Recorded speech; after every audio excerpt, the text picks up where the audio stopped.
Hey guys, let's get more news about Lakers, but first, don't forget to subscribe to the channel and leave a like.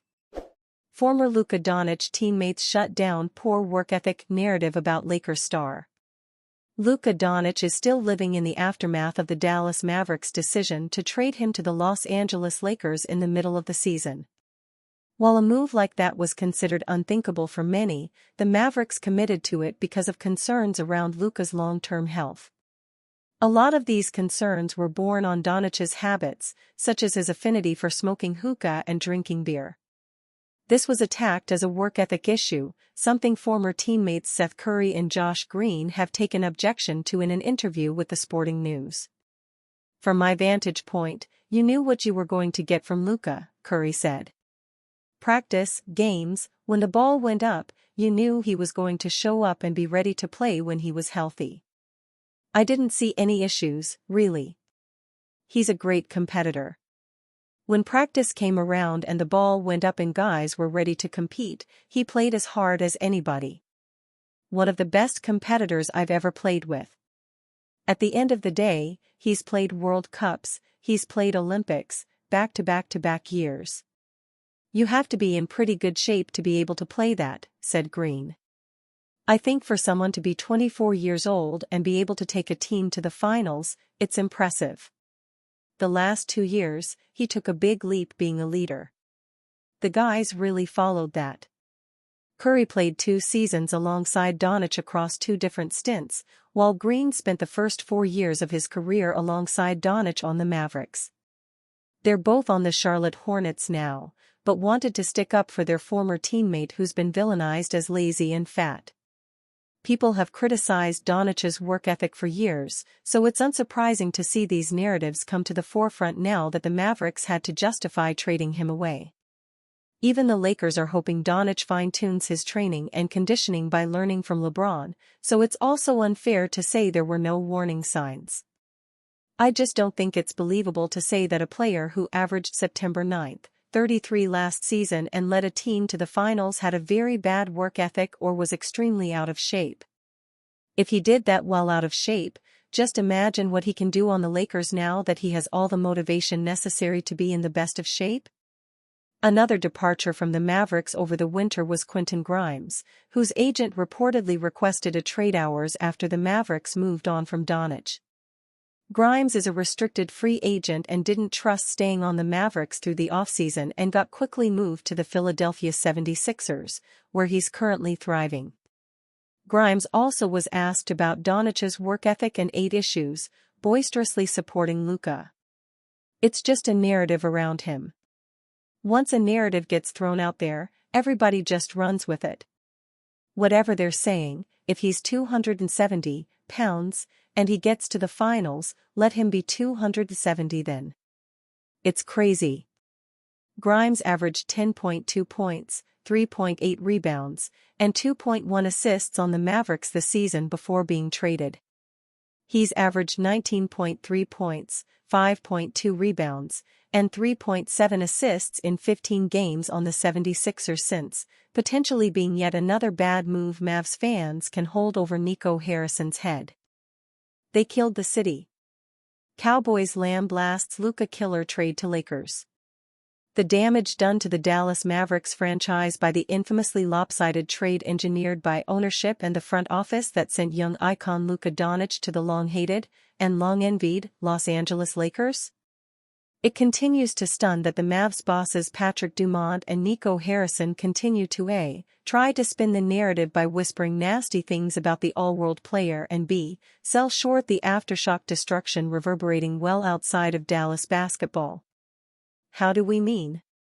From the start, we labeled this ill-conceived trade so shocking that even NBA GMs themselves who first saw it on social media assumed it was an early April Fool's joke, the Herschel reversal. That is to say, the Dallas Hoops team just got hoodwinked on the same level as the Dallas football team did it back in 1989 when Herschel Walker was traded to the Minnesota Vikings for such a treasure trove of assets that it literally built America's team into a 3-time Super Bowl winner and team of the 90s.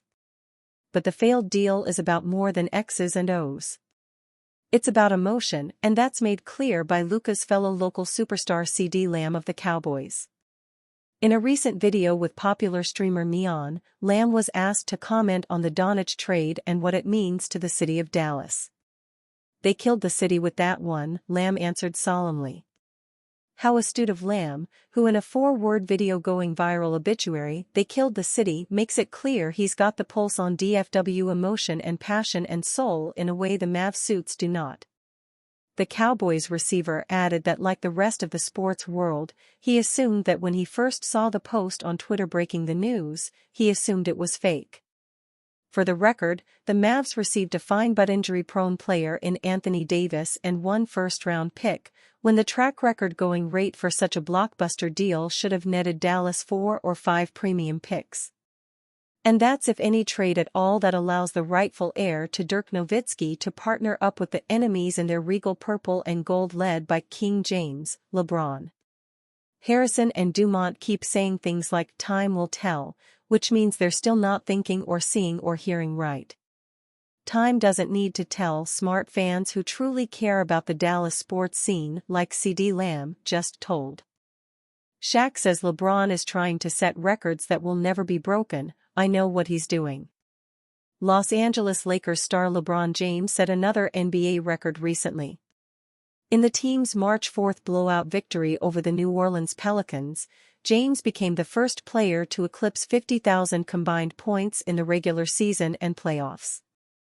For perspective on just how large of a lead James has in that category compared to the rest of the pack, Lakers legend Kareem Abdul-Jabbar ranks second in that metric, and he has just over 44,000 combined points to his name.